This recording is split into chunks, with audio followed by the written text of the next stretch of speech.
नमस्कार, मैं प्रतीक कुमार अपने YouTube चैनल पर आपका हार्दिक स्वागत करता हूं। आज हम आधुनिक शिक्षा पर चर्चा करेंगे। मैंने कहा था कि जो हमारी आज अपलोड होने वाली इंग्लिश ग्रामर की वीडियो है उसमें कुछ जिक्र किया था हमारी शिक्षा प्रणाली का, लेकिन आज मैं आपको बताऊंगा कि हमारे जो बच्चे हैं, जो हमारा भविष्य है, वो कहाँ कैसे खराब होता जा रहा है। अब देखिए, हम 1st to 5th लेते हैं।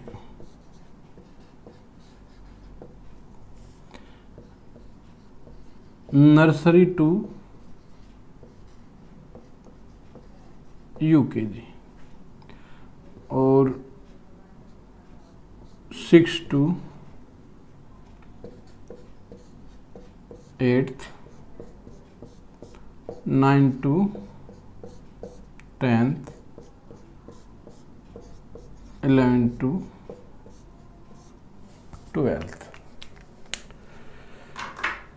प्यारे बच्चों, इस वीडियो को मोटिवेशनली ले।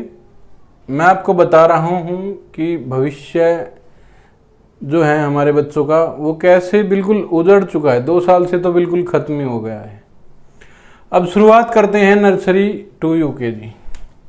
नर्सरी से यूकेजी की गवर्नमेंट शिक्षा की कोई व्यवस्था नहीं है। हमारा जो एडमिशन होगा वो 1st क्लास से होगा और गवर्नमेंट स्कूल में हम 5th कर लेंगे।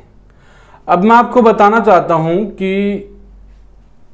5th तक भी गवर्नमेंट स्कूल में हमें शिक्षा के नाम पर केवल इतना ही सिखाया जाता है कि नॉर्मली जो बुक है एनसीईआरटी बुक बनाई हुई है, लेकिन वहाँ पर पढ़ाई की व्यवस्था कोई नहीं है, क्योंकि बच्चों का आधा टाइम मिड डे मील में निकल जाता है।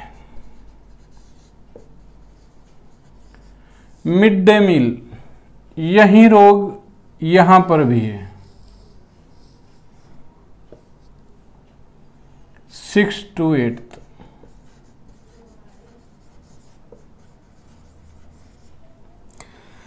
ये मिड डे मील बाहर की व्यवस्था का तो मुझे नहीं पता, मैं यूपी से हूं, और ये जो मिड डे मील की व्यवस्था है ये हमारी जो शिक्षा है उस पर बिल्कुल एक काला कलंक है मेरे हिसाब से। मैं अपने तरीके से बात कह रहा हूं, क्योंकि बच्चा सुबह 8 बजे स्कूल जाएगा, बच्चे को पता है कि 11 बजे मिड डे मील आएगा।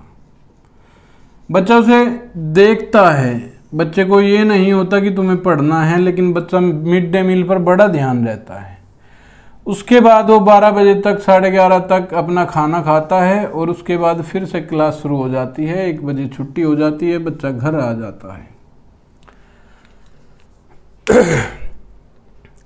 कुछ चर्चा खाने से पहले होती है क्लास में और कुछ चर्चा खाने के बाद भी होती है। खाना कैसा था, आज क्या आएगा, कैसा बनेगा, कैसे मिलेगा। खाने के बाद बहुत अच्छा खाना था, अच्छा खाना नहीं था। मैं आप लोगों से पूछता हूं कि क्या वे पेरेंट्स जो अपने बच्चे को स्कूल तक भेज सकते हैं, वे एक वक्त एक टाइम का खाना नहीं दे सकते? दे सकते हैं। जो पैदा करता है वो खाने को भी देगा। क्या सरकार के इस एक टाइम के भोजन से हमारी शिक्षा व्यवस्था, जो बच्चा कुछ सीखने जाता है वो भी नहीं सीख पाता? क्या सरकार के इस एक टाइम से बच्चा भूखा मर जाएगा? बिल्कुल नहीं मरेगा। ये जो खर्च सरकार यहां पर कर रही है, ये खर्च यहां पर करे तो मजदूर पैदा नहीं होगा, एजुकेशन पैदा होगी। ये मिड डे मील बिल्कुल खत्म किया जाना चाहिए। यहां से जो पैसा आता है उसे यहां पर खर्च किया जाना चाहिए। दूसरी बात, शिक्षक, हमारे जो 1st to 5th जो शिक्षक हैं उन्हें कभी कभी कोई चेक करने के लिए आता है, कभी कभी नहीं आता है। रिपोर्ट कागज पे बन के चली जाती है, कोई आके पूछता नहीं है कि क्या चल रहा है, क्या नहीं चल रहा। हमारे देश की शिक्षा की हालत ऐसी है कि मैं 6 to 12 तक बच्चों को ट्यूशन कराता हूं। मेरे पास हर साल एक दो बच्चा ऐसा आ जाता है जिससे यहां पर आकर बुक्स भी नहीं पढ़ी जाती है।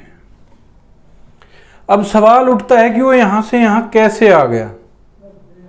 उसका जो मेन रीजन है वो गवर्नमेंट का रूल है। As per government rule 6 to 8 बच्चे प्रमोट किए जाएंगे। क्यों? क्या हमारे टीचर काबिल नहीं है कि ये प्रमोट कर दिए जाएंगे? यहां पर बच्चा फेल क्यों नहीं होता? अगर यहां पर बच्चा फेल नहीं होता, यहां तक आ जाता है, तो बच्चा गांव और देहात की बात करता हूं, शहर की बात नहीं करता हूं। बच्चे को यहां पर कहा सुनी करके, पेरेंट्स की मान करके या अदर किसी टीचर को लगाव को मान करके यहां तक प्रमोट कर दिया जाता है और वो 10th में प्रवेश कर जाता है। अब बात आई 10th की। 10th में सिलेबस इतना कम होता है कि बच्चा एक साल में आराम से उसे पढ़कर पासिंग मार्क्स ले आता है। उसके बाद 11th 12th सेम वही कंडीशन चलती है जो 9th 10th की चलती है। अब मैं ये बताना चाहता हूं या ये पूछना चाहता हूं कि पिछले जो 2 साल कोरोना के गए हैं उनमें सब बच्चों को प्रमोट कर दिया गया है, लेकिन आपने सोचा है कि जो बच्चा 2 साल पढ़ाई से दूर रहेगा वो बच्चा क्या कर पाएगा? अब बात आएगी ऑनलाइन क्लास की। अब ऑनलाइन क्लास का क्या? ऑनलाइन क्लास की बात बताएं। टीचर अपना फोटो बुक से खींच लेता है और बच्चे को व्हाट्सएप कर देता है, बनाओ कॉपी। वो 2 लेसन भी होते हैं, 3 भी होते हैं, 4 भी होते हैं। जैसे हमने अपने यहाँ इंटर कॉलेज में देखा कि 2-2 3-3 चैप्टर की फोटो खींची और बोलते हैं कि भाई कॉपी में करो और अपनी कॉपी का फोटो खींचो, हमें वापस भेज दो। और ये ऑनलाइन क्लास हो गई। हम भी ऑनलाइन पढ़ा रहे हैं। क्या हमारा जो एजुकेशन सिस्टम है वो प्रत्येक टीचर को क्लास के एक कैमरा और जिस मोबाइल फोन से वो व्हाट्सएप चलाता है उसी से वीडियो बनाने के लिए नहीं बोल सकता? ऐसे नहीं जैसे मैथ्स के टीचर हैं वो आराम से बोर्ड पे पढ़ा है, वहीं स्कूल में कैमरे लगवाएं, ऑनलाइन क्लास चलाए, बच्चे को बोले कि ऑनलाइन देखे। बिल्कुल 100% बच्चा देखेगा। क्यों नहीं देखेगा? जो बच्चा नहीं देख रहा, गूगल मीट वगैरह सब बहुत सारे ऐप ऐसे हैं जिन पे टीचर पढ़ा सकता है, कोई प्रॉब्लम नहीं होती। और जब ऐप की ही बात है तो ऐप बनवा भी तो सकते हैं, उसमें तो कोई प्रॉब्लम नहीं होनी चाहिए। तो हमारा जो एजुकेशन सिस्टम है वो बिल्कुल खत्म होता जा रहा है। अगर ऐसा ही रहा तो भारत में आगे चल के मजदूर पैदा होंगे न कि ऑफिसर। आपने देखा होगा ये बोलते हैं कि कंपटीशन बहुत ज्यादा बढ़ गया है। बढ़े कैसे ना? कोई सिपाही की भर्ती निकलती है तो 25 लाख फॉर्म भरे जाते हैं। उन 25 लाख में वे भी होते हैं जो बच्चा 10th और 12th में अपना नाम भी नहीं लिख सकता। ऐसे भी बच्चे एग्जाम देने जाते हैं जो एंट्री भी नहीं कर पाते। ये सत्य है लेकिन कड़वा है। मैं ये कहना चाहता हूं कि गार्जियन को भी ध्यान देना चाहिए कि भाई आप जो इन 25 लाख में कंपटीशन है, हम मानते हैं 25 लाख फॉर्म तो दिखते हैं, लेकिन वहां पर मुश्किल से 2 लाख बच्चे ऐसे होते हैं कि जो कंपटीशन की अच्छे से तैयारी करते हैं और वहीं बच्चे उनमें से ही सिलेक्ट कर लिए जाते हैं 35,000, 40,000, 50,000, 60,000। उनमें से कुछ फिजिकल में निकल जाते हैं और भर्ती पूरी हो जाती है। तो मैं ये पूछना चाहता हूं सभी गार्जियन से कि क्या आप अपने बच्चों को ऐसी शिक्षा गवर्नमेंट के देते हुए भी उनकी शिक्षा पर अपना ध्यान केंद्रित करना चाहते हो या नहीं चाहते हो? मैं ये कहता हूं कि आप अपने बच्चे को चेक कीजिए। मैं बिल्कुल दावे के साथ कह सकता हूं कि हमारा जो ये 2 साल से लॉकडाउन हुआ है और पहले भी हमारे जो 70% बच्चे हैं वो बिल्कुल अनपढ़ों के जैसे ट्रीट करते हैं। बिल्कुल अनपढ़ जैसे यहाँ पर कोई भी कुछ भी नहीं चल रहा है। पढ़ाई के नाम पर केवल प्रोग्रेसिंग, कुछ प्राइवेट स्कूल हैं उनमें बच्चे फेल नहीं होते हैं, अच्छा पैसा ले रहे हैं, चलो भाई दिखा दो।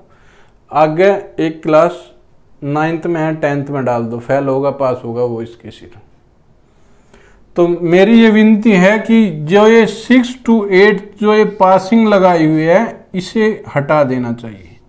यहाँ पर बच्चे को प्रमोट बिल्कुल नहीं करना चाहिए। मिड डे मील की कोई आवश्यकता नहीं है, क्योंकि बच्चा घर से खाना खा के जाता है, वो केवल पढ़ने के लिए जाता है और वहां पर पढ़ाई ही होनी चाहिए। टीचर्स को इतना स्ट्रिक्ट रहना चाहिए कि बच्चा सच में रेस्पेक्ट भी करे और पढ़े भी। अगर हम क्लास में पढ़ाएंगे तो 100% बात है बच्चा रेस्पेक्ट करेगा। अब बोलते हैं कुछ टीचर्स कि बच्चे तो बड़े उद्दंड हो रहे हैं। बच्चे उद्दंड पहले भी तो होते थे। पहले टीचर मुर्गे बना के बहुत अच्छी तरह से पिटाई करते थे। आज का क्या है, आज किसी के बच्चे को 2 लगा दो, अगले दिन गार्जियन आता है कि भाई हमारा बच्चा तो अकेला है, हमारे को तो कुछ मत बोलना। टीचर किसी को भी नहीं बोलता। तो मेरा ये मानना है कि ये मिड डे मील और ये पासिंग, जो बच्चा कमजोर होगा वो यहीं पर कट जाएगा। 9th 10th उसी की होगी जो बिल्कुल सोना होगा, अच्छे बच्चे की। और 10th 11th 12th भी उसी बच्चे की होगी जो बच्चा अच्छा होगा। अगर मेरी बात गलत लगी हो तो कमेंट में बिल्कुल जरूर बताएं, और अच्छी लगी हो तब भी कमेंट जरूर करें। और मेरी एक विनती है कि अगर अच्छी लगे तो वीडियो को लाइक करें, चैनल को सब्सक्राइब करें और वीडियो को शेयर जरूर करें। सभी गार्जियंस देखें। मैंने बच्चों के लिए नहीं बनाया, गार्जियंस के लिए बनाया। और गार्जियंस सरकार से अपील करें कि ये 2 कार्य बंद कर दे, एक मिड डे मील का और एक 6 to 8 प्रमोशन का। मैं 100% गारंटी लेता हूं कि बच्चा 100% पढ़ेगा। ऐसी 1% भी नहीं होगा कि बच्चा ना पढ़े, क्योंकि जब बच्चे को पता चल जाएगा कि तू 6th में ही फेल हो गया तो बच्चा मेहनत करेगा। अगर मेहनत नहीं करेगा तो वहीं पता चल जाएगा कि बच्चा खत्म, घर अपना काम करा लो। कम से कम और बच्चों का कंपटीशन तो नहीं बढ़ेगा। इतना तो फायदा है कि जैसे 25 लाख फॉर्म भरे जाएंगे तब इसमें से 10 लाख फॉर्म ही भरे जाएंगे, क्योंकि बाकी बच्चे यहीं पर खत्म हो जाएंगे। अब पढ़ा लिखा मजदूर और अनपढ़ मजदूर, उसमें बहुत फर्क होता है। अगर पढ़ा लिखा मजदूर होगा, किसी ने 12th करी या ग्रेजुएशन की और पता लगा कि भाई ग्रेजुएशन करके वो मजदूरी कर रहा है, तो अपने आप में हीनता महसूस होती है। लेकिन जो 6th फेल होकर के मजदूरी करेगा उसे कोई हीनता नहीं होगी और उसे कोई पछतावा भी नहीं होगा। ग्रेजुएशन तो वो कर जाएगा, लेकिन उसे नॉलेज कितनी है वो चीज़ एक अलग है।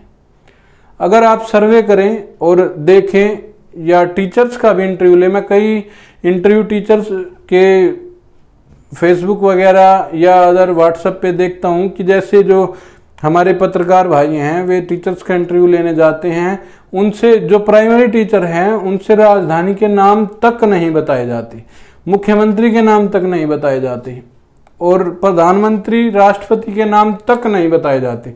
तो क्या फायदा ऐसी शिक्षा व्यवस्था का? इससे तो अच्छा ऐसे ही ठीक है। तो इसलिए अगर सभी गार्जियन मेरी वीडियो से सहमत हैं तो लाइक करें और चैनल को सब्सक्राइब करें, वीडियो को शेयर करें। Okay, thank you.